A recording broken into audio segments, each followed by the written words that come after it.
Hey every pony, I'm the Pony Fanboy, I fanboy over ponies and you just listen, and today we have another crossover story to read, but this time we're going to be crossing over Steven Universe and Rick and Morty. Now, Steven Universe, we have a pretty interesting relationship with. I remember there was this one guy I knew a long time ago. His name was the Steven Fanboy, and we didn't really get off on the right foot at first, but I mean, slowly I think we gradually developed a pretty nice acquaintanceship.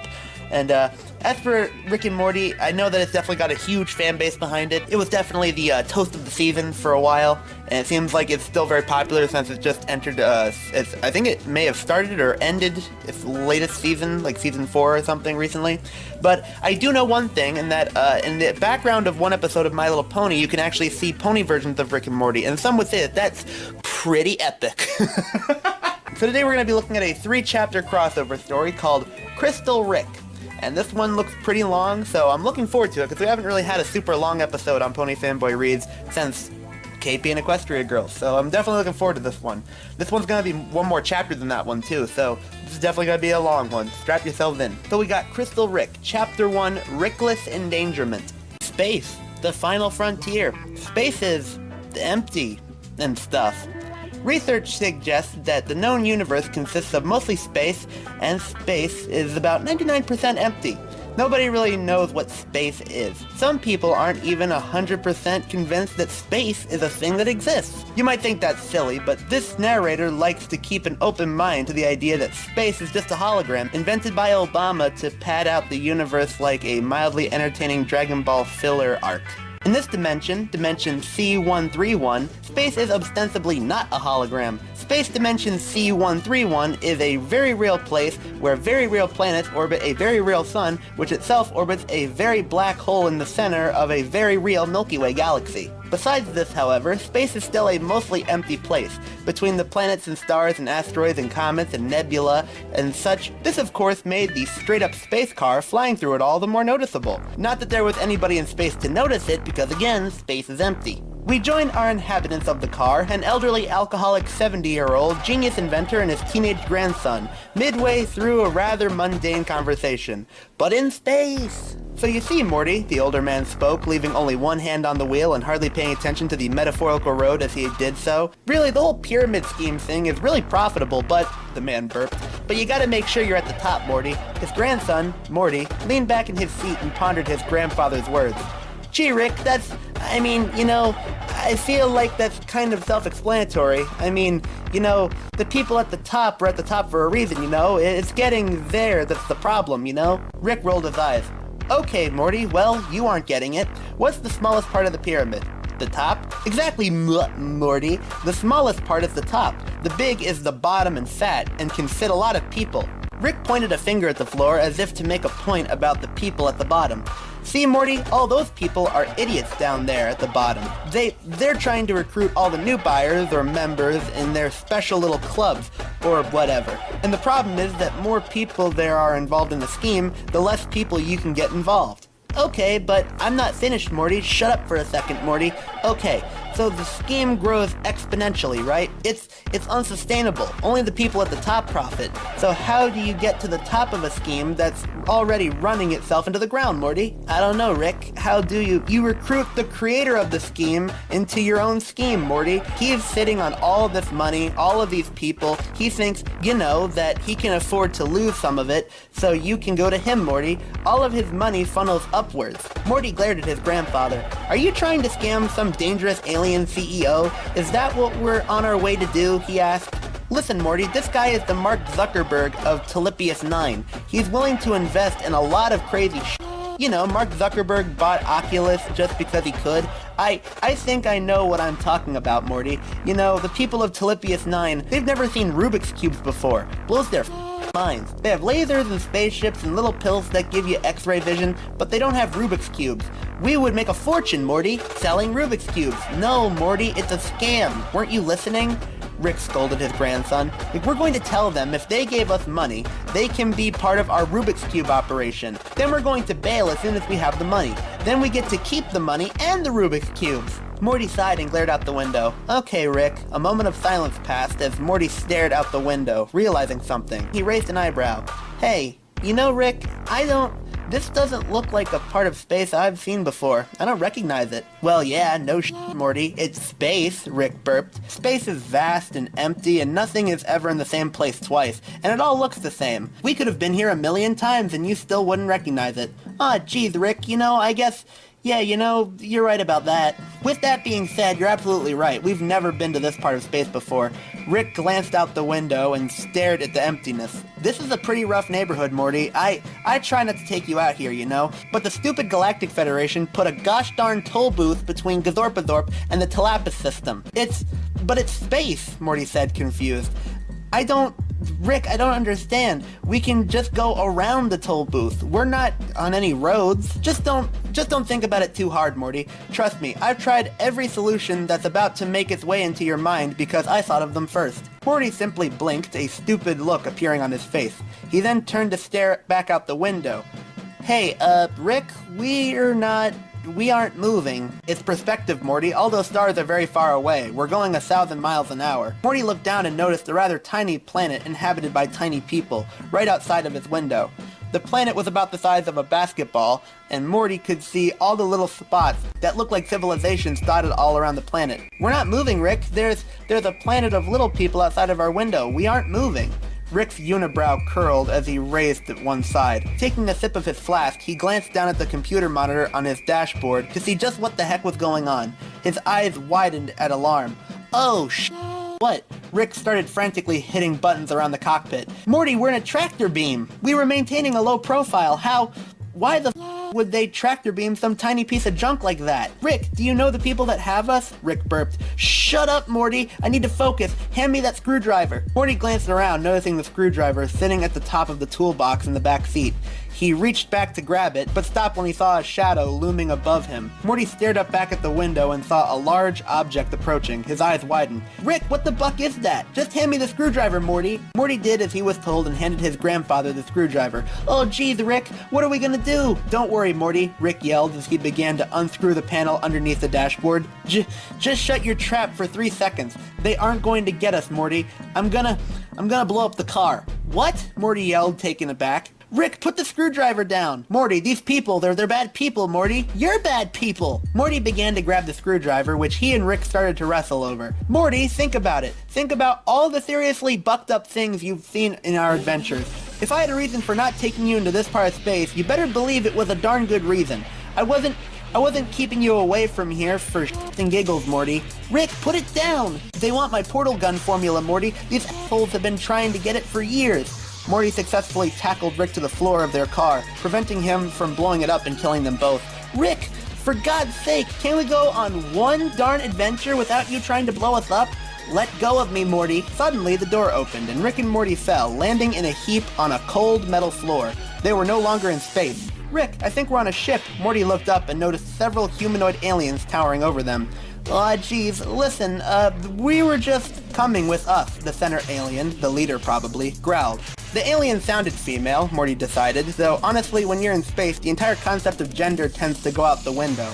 At least they spoke English. Great going, Morty, Rick said as he and Morty were pulled off the floor by their captors. You ever sit there and think, maybe there was a reason Grandpa was trying to kill us both? We're at the mercy of the authority now, Morty, and they are pissed at me. Morty glanced again at their captors and took note of the diamond-shaped insignias on each of their chests. They're mad at you, so what you're saying is they'll let me go? Evil is petty, Morty. They'll kill you just because you're in the same room as me.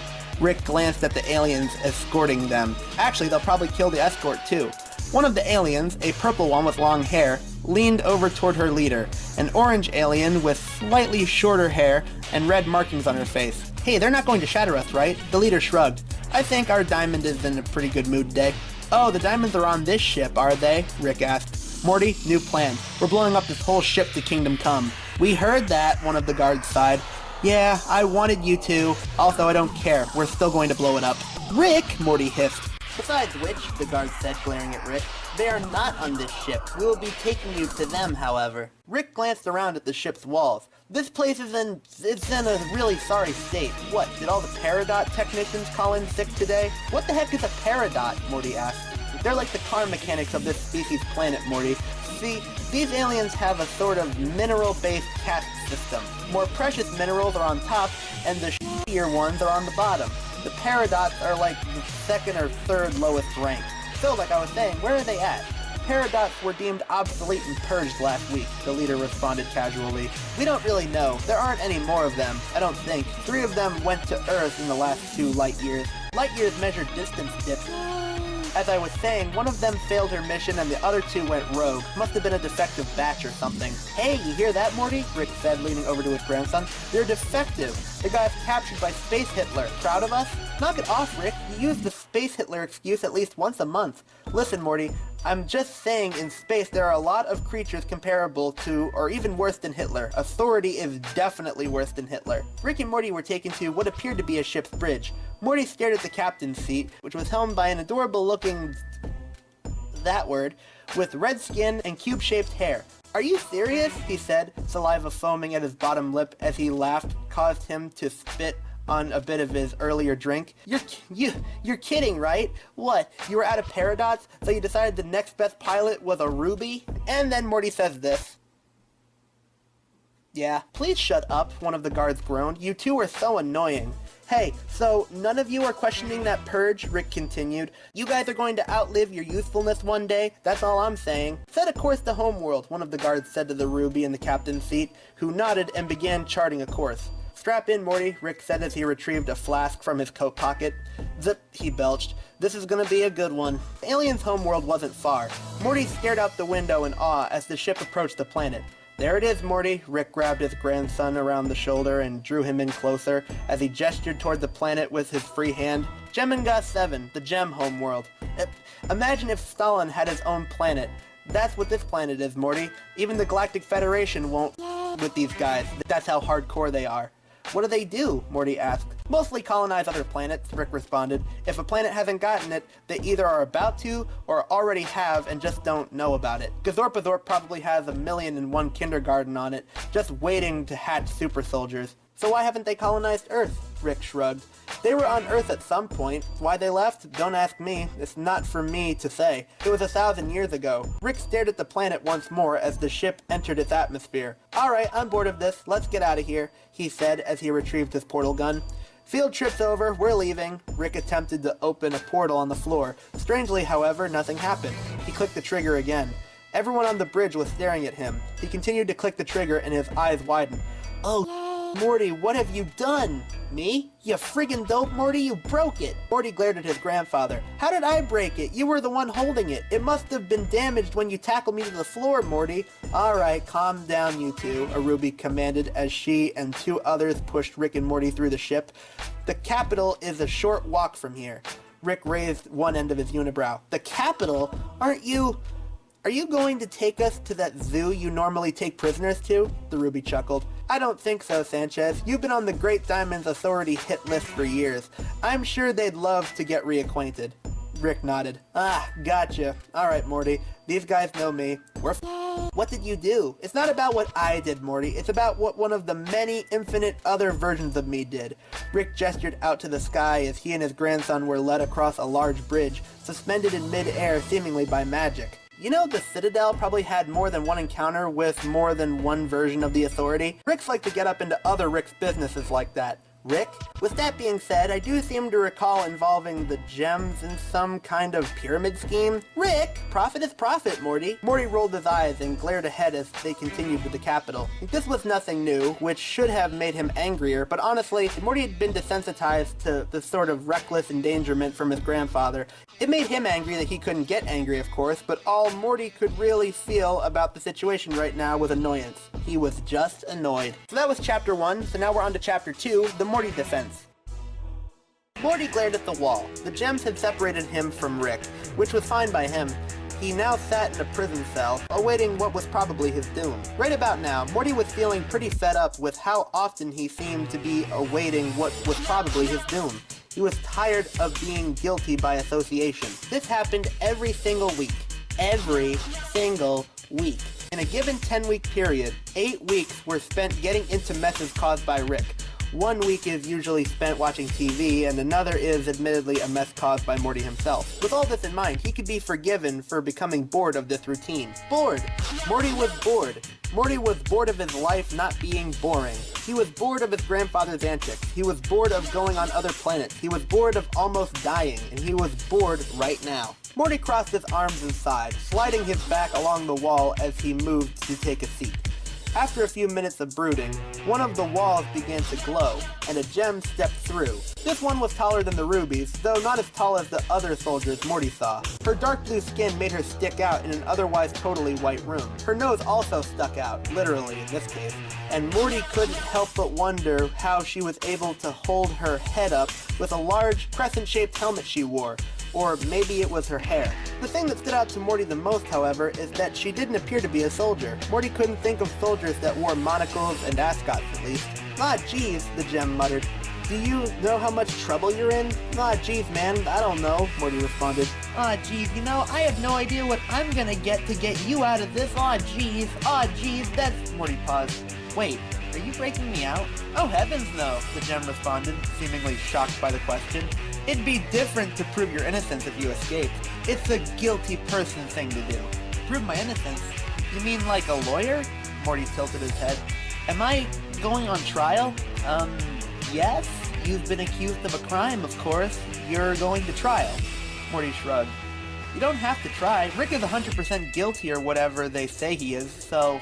"Oh, for crying out loud," the gem yelled. "How come every time I'm appointed to defend a prisoner, they're completely unapologetically guilty?" "I'm sorry for being guilty," Morty said, confused. Wait, hold on. They already want to kill me. What's a trial going to do?" "Nothing, probably," the gem shrugged, pacing the room. "But I'm already in hot water with my boss after that incredibly ugly malformed rose quartz came through here. If I screw up another trial, I'm done. So find another job. Literally done. They will shatter my gem." Oh, Morty didn't know if a physical gem was actually important. "Is that important? Like a status symbol or something?" The gem glared at Morty. "You're trying to get us both killed, aren't you?" Morty looked back down at the floor. "Ah, geez, I don't know. I guess I'm just tired." "You're tired. Great." The gem sighed and placed her face in her hands. Morty felt a little bad now, as the doomed gem in front of him seemed just as tired as he did. The difference was that Rick was going to get them out of this, and he'd live to see another week and get into some other mess. This gem? She probably wouldn't last a night. Or day, whatever time it was on this planet. "Have you spoken to my grandfather yet?" Morty asked. The gem nodded. "The inebriated human? Unfortunately, he's being uncooperative." "Yeah, that sounds like him," Morty shook his head. "Listen, he's really stubborn. He's going to admit to everything he's accused of, but won't admit to any wrongdoing. So if you actually want to help us, we have to convince the judge that it was actually the authorities' fault he scammed them." "You want me to victim blame?" "Yeah," the gem shook her head. "Impossible, I'm afraid. Let's just say the judge has a personal stake in the matter." "Who's the judge?" The gem snapped her fingers together nervously. "Yellow Diamond, one of our leaders, and the one that Sanchez scammed." "Ah, geez," Morty groaned. Okay. What outcome is at least likely to get us killed? If you submit to a guilty plea off the bat, they'll probably let me off easy. So that's what we'll do. Excuse me?" Morty held a hand up. "Listen, I appreciate that you're trying to help, Zircon. Zircon, right. I'm Morty. Listen, Rick and I get into messes like this all the time." Morty rubbed his arm and glanced away. "It's kind of our thing. But we can also get ourselves out of it. So you don't need to worry about it. Just enter our guilty plea." Morty looked up to see that Zircon was kind of just giving him a worried stare. She shrugged, however, and glanced away. "As you wish. Are you ready?" I guess." "Alright." Zircon held up a cloth. "Put this over your face." "What?" "You aren't allowed to see the layout of the palace. You need to wear a blindfold while being transported to the execution chamber." "You mean the courtroom?" Zircon shrugged. "Same thing, more or less." "Ah, geez. Okay, I guess." Morty sighed. Following orders, he tied the cloth around his head, allowing himself to be blinded while he was led to the courtroom. When the blindfold was finally taken off, Morty still couldn't see much. The room was dark. He could only see Zircon, who stared nervously up into the darkness. Glancing a little further, he saw Rick in front of some sort of podium. He looked a little bored, leaning into it like he had somewhere more important to be. "Rick!" Morty hissed. "Do you have a plan to..." Suddenly the lights flared up. Who's there? Zircon stood up straight and began to perform some sort of salute. Confused, Morty looked where she was looking and was immediately startled by what he saw, stepping backwards and yelping slightly. Rick Sanchez, began a large foreboding figure who sat in a large throne. I've been dying to speak with you once again. Morty's eyes widened. This must be Yellow Diamond. She certainly was yellow, and huge, and terrifying. Rick rolled his eyes. Alright, yeah, long time no see. Indeed. In fact, I believe the last time I saw a Rick was when he told me he could get me into the ground level of a Rubik's Cube operation. Well, you know, technically I wasn't wrong, Rick retorted. You were on the ground level of the operation. You perceived losses were typical of someone on the ground level, so I filled my end of the bargain. You failed to mention that little detail. You didn't ask for details, Yellow Diamond glared. Don't get smart with me, Sanchez. I'm in a rather bad mood. Yeah, I could tell by all the paradox I didn't see on the way here. Morty sighed and placed his hand over his face. When he looked back up, he noticed the attention had drawn to him. And who might this be? Yellow Diamond asked, leaning forward curiously. This doesn't appear to be a Rick. Oh, yeah, that's my grandson, Rick said, glancing over at Morty. He's not... he belched. His name's Morty. Yellow Diamond leaned back in her seat. I see. And does this Morty have any stake in the matter? I do, Your Honor, Morty responded, stepping forward. He's my ride home, and if you can help it, I'd like to be able to get home, you know? I have school in the morning, you know? Rick raised his finger. One other thing I want to talk to you about the accommodations I've been given. Yellow Diamond just stared at Rick. Proceed. Yes, the attorney here, Rick gestured to Zircon. Yeah. I'm wanting her fired. Zircon raised an eyebrow. Excuse me? And, you know, I don't feel like she's doing any... Who are you going to fire? Yellow Diamond asked. Yeah, exactly, Zircon said, glaring at Rick. I'm not going to hire nobody, Rick responded. I'm gonna try to... Morty cut him off. I'm his new lawyer. My grandfather pleads guilty to all charges. Stay out of this, Morty, Rick yelled. He returned his attention to Yellow Diamond. So yeah, this lawyer said if I wanted her to do a good job, Rick, Morty yelled, I'd have to let her give me... Goodbye, monetization. I did no such thing, Zircon protested. This human threatened to violently... She wanted me to... Oh no. Rick, he said that I represented the Israeli-Palestine conflict, whatever that means. And, you know, she also said if I didn't, that she would have had doctors at Central State. My grandfather pleads guilty to all... Silence! The judge, jury, and executioner yelled, clearly bored with this discussion. Yellow Diamond adopted a pained, absolutely frustrated expression and managed her forehead. Does the defendant have anything else to say on the matter besides the accusation that this Zircon apparently acted inappropriately? No, Your Honor, Morty responded immediately before his grandfather could. My grandfather is mentally ill. He isn't fit to go on trial, so I'll do it in his place. And on his behalf, I plead guilty to all charges. Morty, this trial is a sham, Rick yelled. It's all a ploy to get my portal gun formula. We're going to get it out of you one way or another, Yellow Diamond mentioned offhand. Regardless, your representative has pled guilty to all charges. Therefore, I sentence you to an eternity in the Inceptor. As for the Morty, he can go to the zoo with the other humans. Aw, man, Rick nodded. Well, if that's your decision, then we have no choice but to... Run, Morty! These idiots didn't put a force field around the building! Rick bolted, grabbing his grandson on the way out. Yellow Diamond simply rolled her eyes. Rick came to a wall, then quickly turned to meet another wall. He glanced around. Walls on all four walls. What the hell? There aren't any doors, Yellow Diamond said, crossing her arms. Would you like to keep trying? That's impossible! Now then, please stop making a fool of... How did we get in here then? Yellow Diamond pinched her nose bridge. Are you done? Rick scanned the room. There had to be something, some way he could... Morty tapped one of the walls as he pressed his war against it. This one's hollow, he said. I think there was a window here before. Whoa! Morty yelled as Rick grabbed him and they both crashed through the hollow wall. Unfortunately, there was no ground beneath them as they began to plummet. Rick, do something! Gosh darn it, Rick shouted, desperately looking for something that could stop them from hitting the ground at terminal velocity. He grabbed the portal gun from his pocket and pulled the trigger, again to no avail. He kept clicking. He just needed to create a portal so that they could impede their speed. Any dimension, any of them would work. even the one that Rick C-137, also known as Terror Rick, screwed up and turned into a Cronenberg world. He clicked again. The green light inside the gun flashed, but nothing else happened. Then it hit him. The gun was emitting some kind of power, just not enough to take them to another dimension. Maybe if he tried a shorter distance. A portal appeared on the ground below them just before they hit it, and he and Morty were flung from the wall, landing painfully onto another floor, albeit far less painfully than what they just avoided. Morty groaned as they skidded across the floor.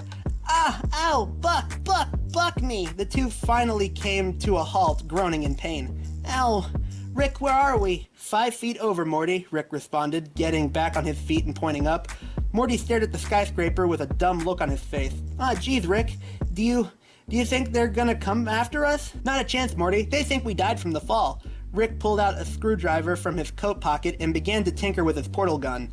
We just need to lay low until we can fix this stupid thing. Until then, don't touch anything, don't talk to anyone, don't eat any talking grapes, and especially don't use your cell phone to contact anybody. They'll be able to detect the signal. Rick, we're in space. I don't have any reception. Shut up, Morty. I'm only saying this because I was sure you'd try it. Okay, now let's see here. Morty glanced around as they walked through the city.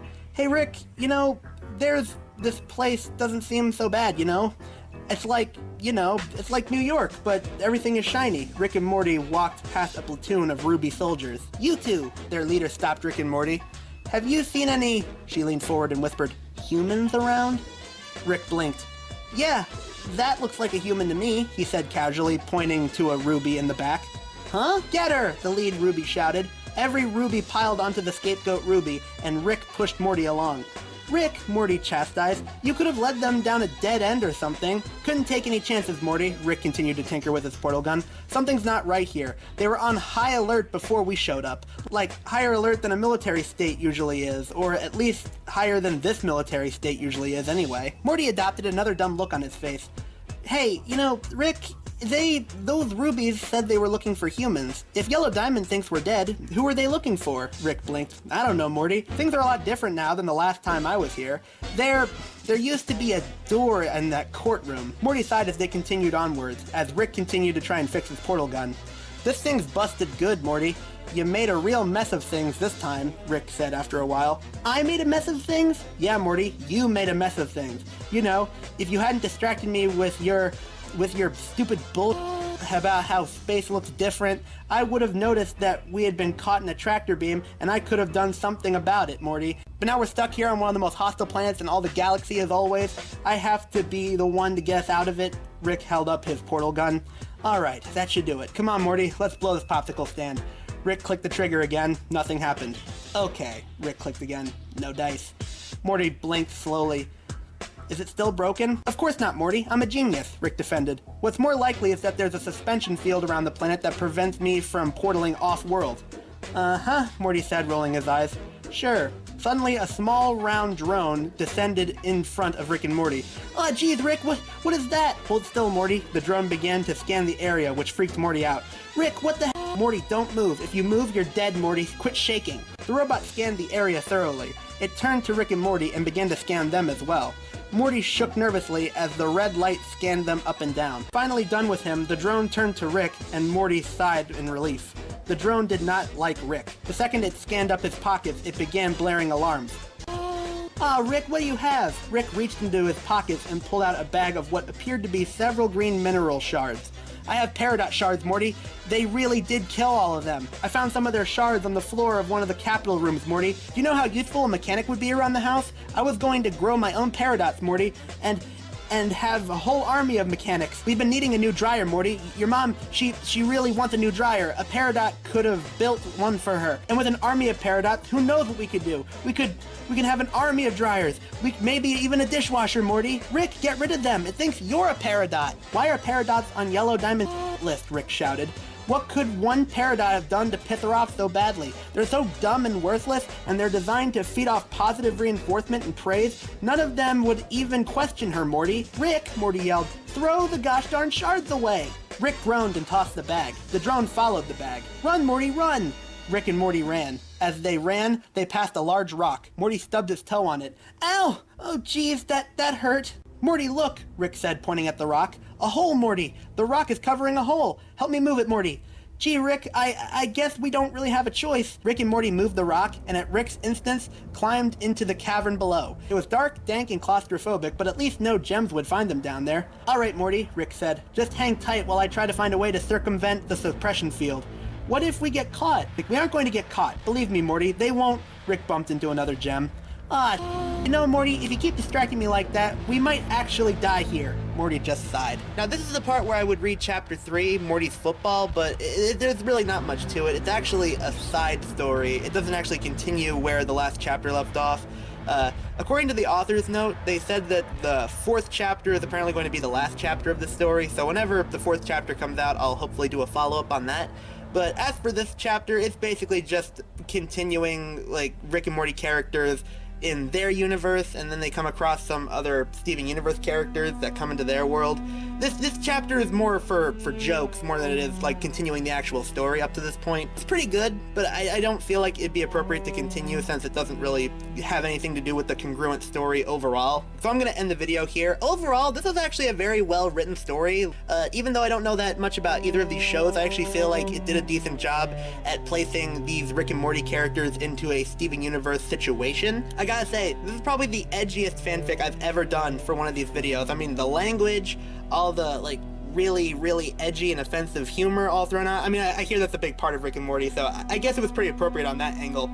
But, it was definitely good to try something different, because I've never done a fanfic that involves swearing, so I feel like it was a different take, a very different approach, especially since it goes along with the kind of humor that I hear Rick and Morty is all about. So yeah, even though I'm the pony fanboy and I fanboy over ponies, and don't know that much about Steven Universe or Rick and Morty, I do think this is a very well-written story. They definitely had a lot of fun making this. And I do wish that there was a finale to it. I wish there was one more chapter to end off this big story proper.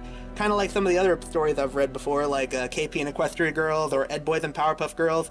I really feel like there should be a proper conclusion or continuation. And who knows, whenever that does end up happening, I'll be more than happy to do a video to do a follow-up on it. Yeah, overall, Crystal Rick, very entertaining. I'm the Pony Fanboy, I fanboy over ponies, and you just listen.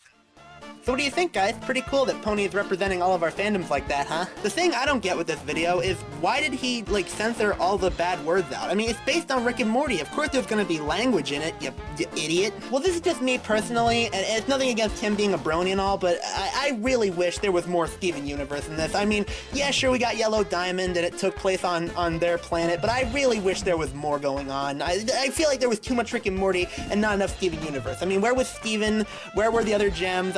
Oh my gosh! No, focus more on Rick and Morty than Steven Universe. Get over that, all right? You should have been happy with what you had. There's characters. Where was Steven? Where was anybody? Why are you getting the main characters? You Steven Universe. This is the Rick and Morty story. Are you crazy?